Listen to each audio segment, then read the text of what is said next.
Assalamu alaikum. We are back with applicationsecurity.io OWASP top 10 for API, and today we are going to do improper asset management. So let's start. So CBC Care Track is an online prescription benefit management and mail order pharmacy service. So Alice, the CTO of this website, has engaged a cybersecurity consultant Bob to perform a pen test on their website. So let's move forward. So this is the URL of the website that Alice wants to get pen tested. So when the Bob opened this website, he thought he should test the functionality of forgot your password. Okay, so he chose the email address of CTO to enter here and to reset the password of Alice.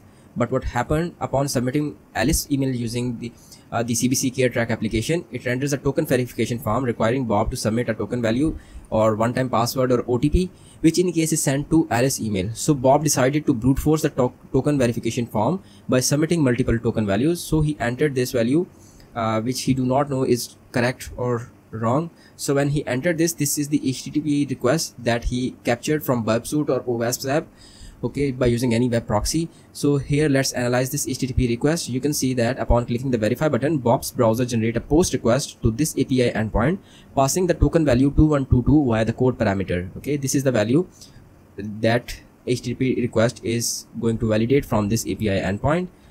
Let's forward this request, and this is the response that has been received by the Bob.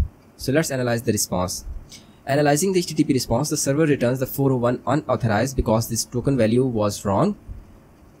Plus, Bob further notices an additional parameter remaining attempt set to 4, indicating that there is some anti-brute force mechanism in place to prevent brute force attack against the token verification API. So there are only 4 attempts against which you can verify this code. After that, maybe there is new verification code that would be generated or the account gets locked down. So he cannot brute force now. He do not have the email ID of Alice. So what he is left with.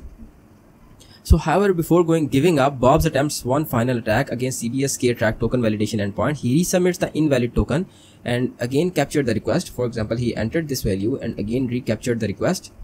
So what he saw here is the API endpoint, there is a value v3. So he thought there may be some version 1 API endpoint that exists. Maybe there is some legacy code which tests for verification code also, and maybe that is not as much secure as this version 3 validation code for API.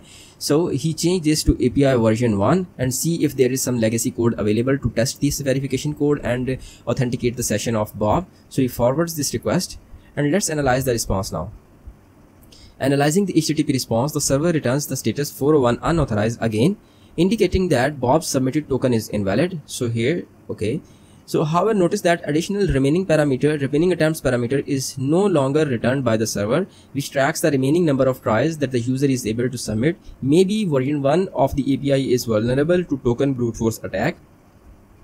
So now, fortunately, this v1 route or API endpoint was existing, and he was vulnerable to brute force attack. So now Bob choose to brute force this API endpoint by his own script by sending multiple by changing this value on the API endpoint of validate code, and he again found this 2047 is the right verification code. So interesting, by submitting multiple token values of v1 token validation endpoint, the Bob's brute force.py script has successfully identified a valid token 2047, which he can now use to access Alice account. So let's move next and enter this value 2047 and let's verify it. So Bob's got the access of Alice account.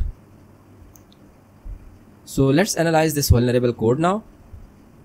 CBS Care Track's developer implemented the auth controller, which is responsible for handling the user authentication. Okay.